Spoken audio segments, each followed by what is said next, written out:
2026 সালের 12 ফেব্রুয়ারি বাংলাদেশের রাজনীতির ইতিহাসে সম্ভবত সবচেয়ে উত্তপ্ত এবং শ্বাসরুদ্ধকর একটি নির্বাচন হতে যাচ্ছে। অতীতের সব সমীকরণ এবার উল্টে যাওয়ার উপক্রম হয়েছে। মাঠের রাজনীতিতে আর এক পেশে কোনো সুযোগ নেই। লড়াইটা হবে সমানে সমানে।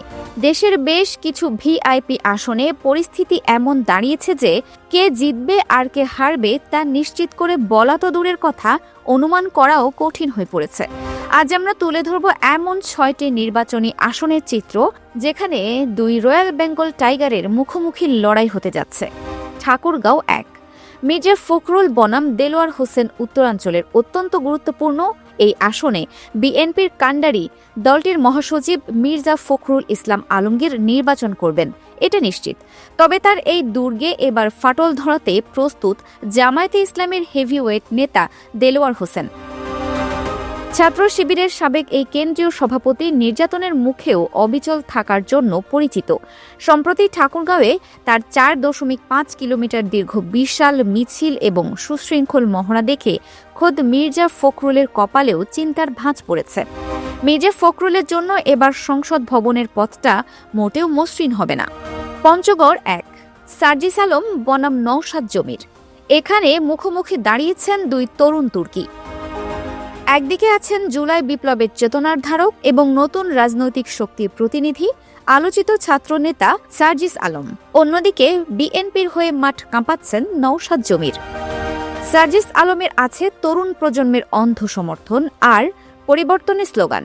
অন্যদিকে নওশাদ জমিরের পেছনে রয়েছে বিএনপির দীর্ঘদিনের পরীক্ষিত ভোট ব্যাংক এবং শক্তিশালী সাংগঠনিক কাঠামো। তারুণ্য নাকি ঐতিহ্য, পঞ্চগড়বাসী কাকে বেছে নেবেন তা দেখতে পুরো দেশ তাকিয়ে আছে।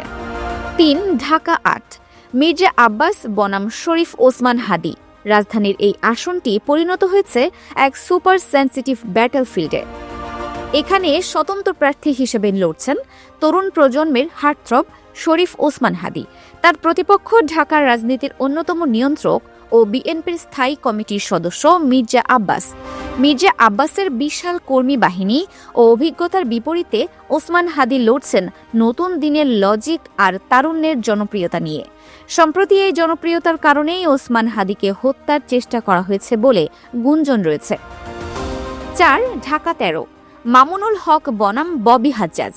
এখানে মুখোমুখি হচ্ছেন দুই ভিন্ন মেরুর দুই প্রভাবশালী ব্যক্তিত্ব। একদিকে হেফাজতে ইসলামের আমির মামুনুল হক, যার বিশাল ফলোয়ার বেজ এবং 8 দলীয় ইসলামিক জোটের সমর্থন রয়েছে। তার বিপরীতে বিএনপির সমর্থনে লড়ছেন এনডিএম এর চেয়ারম্যান ববি হাজ্জাজ। মামুনুল হকের ধর্মীয় সেন্টিমেন্টের বিপরীতে ববি হাজ্জাজের আধুনিক শিক্ষা ও পারিবারিক পরিচিতি এক অনন্য উচ্চতায় নিয়ে গেছে। লড়াইটা এখানে শুধু ভোটের নয়, মতাদর্শের। 5, পটুয়াখালী 2, শফিকুল ইসলাম মাসুদ বনাম শহীদুল আলম তালুকদার। দক্ষিণাঞ্চলের এই আসনে লড়াই হবে সমানে সমানে। এক পক্ষে আছেন জামায়াতের বাগ্মী নেতা ডাক্তার শফিকুল ইসলাম মাসুদ, যার জ্বালাময়ী বক্তৃতা তরুণদের মাঝে ব্যাপক জনপ্রিয়। তার বিপরীতে আছেন সাবেক এমপি বিএনপির শহীদুল আলম তালুকদার।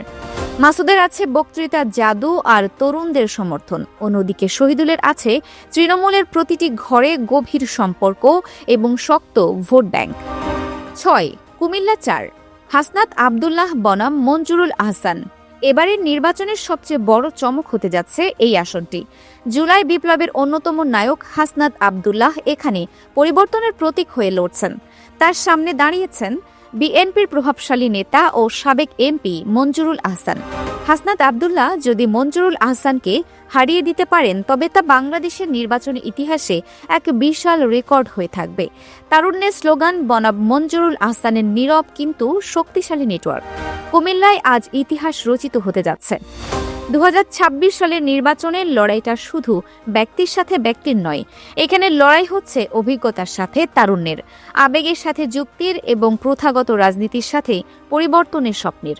দেশ ও জনতা কার পক্ষে রায় দেয় সেটাই এখন দেখার বিষয়। Dinajpur TV, multimedia desk.